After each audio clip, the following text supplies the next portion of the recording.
To set up a Google site, the first thing you need to do is have a Google account. If you go to www.google.com, at the top right-hand corner, there's a blue button that says Sign In. If you don't already have a Google account, it's very easy to set one up by clicking on the Create Account button. This may work if you enter your Prairie View email. I've had students tell me, yes, it was fine, no problem, and others tell me that it didn't work.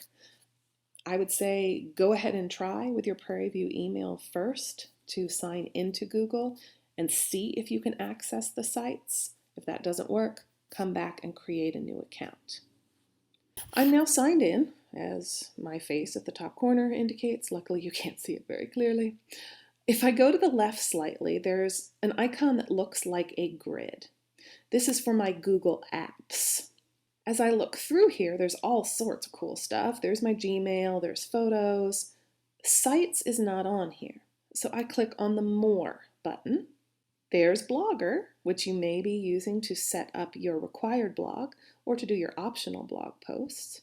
And when I say I want even more, it gives me the full Google suite of products. Scroll down to the bottom where it says Home and Office.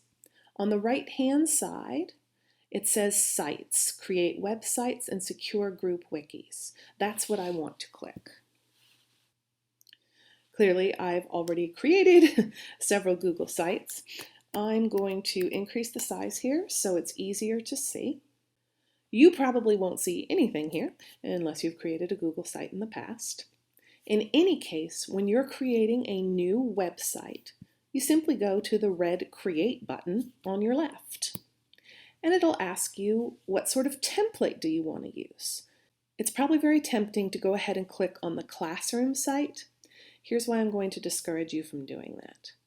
A template comes preloaded with a bunch of garbled language, a bunch of images, a bunch of pages that you might not actually want. So you can click on Classroom Site and have that pre-entered for you. However, you are going to spend a lot of time deleting content you don't need. What I'm going to show you is how to work from a blank template. The first thing I want to do is name my site. Choose something descriptive with your name, the kind of site you're proposing, Mr. Smith's legal advice site, or Ms. Jones' third grade classroom. As you type in the name for your site, you'll see that the URL matches what you've typed in. I can go back and change this, make it shorter, and see if it'll let me have it. Shorter is better simply because from a practical user perspective, the shorter your website is, the easier it is to fit on your business card, to fit on your promotional materials, the easier it is for people to remember. Next, I can expand, select a theme, and there are several options. Choose carefully. It isn't always easy or possible to change a theme once you have picked it. I'm going to go with Solitude Navy. See, there really are a lot of choices. Under More Options, you can add a site description. You can check if it contains mature content only suitable for adults. I'm not a robot. Hooray. And once I have everything set up to my satisfaction, I'm going to click on the red Create button at the top one more time. Notice it says Creating Your Site. And here it is. There's nothing really here. There's the title I gave it. I'm on my home page. There's a sitemap for navigation. Now remember, what you want to do on your home page is an introduction. If I click on this, nothing happens. What I need to do is look at the top where there is a pencil icon that allows me to edit the page. This is what I want to do. Notice now I could change this to introduction, and I can type in my little description. So you type just like you would in a Word document or in any Google Doc. The menu across the top allows you to change your fonts, the font size, to do a little bit of formatting. I can add color strategically, of course. I don't want to do anything that's going to hurt people's eyes. I can add lists, I can change the alignment, but things that you need to know how to do are 1, how to insert an image, and 2, how to add a link. So let's start. If I go up to the Insert menu, under Common Tasks, why looky here. There's the image and there's the link. This is exactly where I need to be. So if I click on Image, it'll ask, do I want to use an uploaded image or something from a web address? I always recommend that you upload your image, because if for some reason the URL, the web address that you're linking to changes, your image suddenly doesn't show up. To upload an image, I click on the Upload Images button, which will then ask me to browse files from my desktop or my drive. So I need to have an image, ideally already downloaded or planned. The image will upload once you select it, and then you'll see it. Although it says here that alt text, that's alternate text, is optional, it is not optional for you. Alt text is what displays to someone who's visiting your site when, 1, your image link is broken, so there's a description, and also for compliance with the ADA, the Americans with Disabilities Act. People who cannot see an image need a description of it so that screen reading software can tell them what they are missing. And then I'm going to click OK. You'll notice that my image is huge. To make it smaller, click on it once. This launches a menu bar, so I can see that it's aligned to the left. I can shift it a little bit. Doesn't matter much with something this size. Right now it's the original size. I just clicked on the M for medium. I like that better. So I'm going to click away from my image. And I'm going to check the top of my page where it tells me that a draft was saved quite recently. The site does autosave.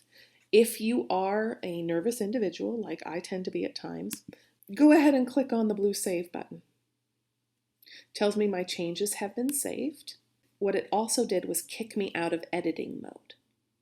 So I click back on my little pen or pencil icon. And I'm now going to insert a link. I don't want my link to be to some ugly HTTP address. It's just not attractive. And it doesn't show off my best professional skills. As with the image, it helps to have my link already prepared, or I can go and search for it. I can go to the Insert menu and link, or I can just go to the menu bar at the top and find the chain icon for Add or Remove Link. I click on this, and it gives me several options. Do I want to link to a page somewhere else in my site? This might be something you want to do, especially on your introduction page. Now you might be thinking, well, I have a navigation down the side. It never hurts to have several different ways for people to get around in your website. I can also link to an external address. This is what I'm going to do. I'm linking to one list of the 50 most common irregular verbs in English. And at the bottom, I'm going to click on the box that says open this link in a new window. Otherwise, when people click on my link, they will be taken out of my site. I don't want people taken out of my site. I would rather have several tabs open while they stay in my domain. Now, I have the link. It tells me what it is. I can change it if I want, if I find a better list. I can remove it if I decide this isn't what I like. And I'm going to go ahead and click Save. Now, when I click on my link, a new tab opens, and here I am. My user has not lost track of my site. It's still here. But so far, my site is not very exciting, if you'll forgive the pun. The other button that you need to make use of is the one directly to the right of the pen icon. Looks like a dog-eared page with a plus sign on it, and it's how you add a new page to your site.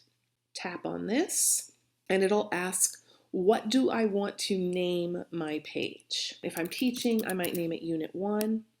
If I'm doing sociology or social work, I might have something called family issues. If I'm doing a legal or political site, maybe I'm going to have a page for zoning laws in Dallas. Automatically, your URL shows up. You can change it if you like. And then it says select a template to use. I recommend that you simply use web page for everything, and then it'll ask you to select a location. Put page at the top level means it's on an equal footing with the introduction. And my URL shows here's my main site, and then this is its own separate page. If I click on put page under introduction, it changes the URL slightly. This is just a navigation choice. It's a little bit easier for people to get back to your home page if you put all of your pages under your home page or your introduction. Once you're satisfied with everything, you click the red Create button. And now I have my introduction. Here I am in Dallas zoning. It's already put me into edit mode, so I can start typing. I can start inserting things. I can insert a table. I can do anything I really want as long as I respect all copyright laws and don't plagiarize. I'm going to click the Save button here. Not that there's anything very exciting to see, but because I want to show you an option that you have at the bottom of a page. I have the option of adding files. So if I wanted to have a file about requesting a rezoning or a brochure that I found and am able to use, and upload something that, once again, I have already downloaded to my desktop or drive. So what I'm uploading is a PDF file from our class, just to show you how it works. It looks like how the image was. You see the upload progress, and now it gives me the title of the page. If you are a future teacher, this is a very cool thing that you can do with Google Sites, because you can use the Add Files option to embed worksheets, reading logs, test reviews, notes home to parents, anything that you want people to have in the original file. Rather than copy and pasting it and putting it into the website, heck, just add a file. So hopefully that gets you started with your use of Google Sites. Once you are happy with your entire You Choose project, what you need to send me is the URL for your home page or your introduction. So you would go to the menu bar at the top, copy this address, and paste it into the submission window in eCourses. If you have any questions or if you discover anything fantastic that you can do with Google Sites, please let us know.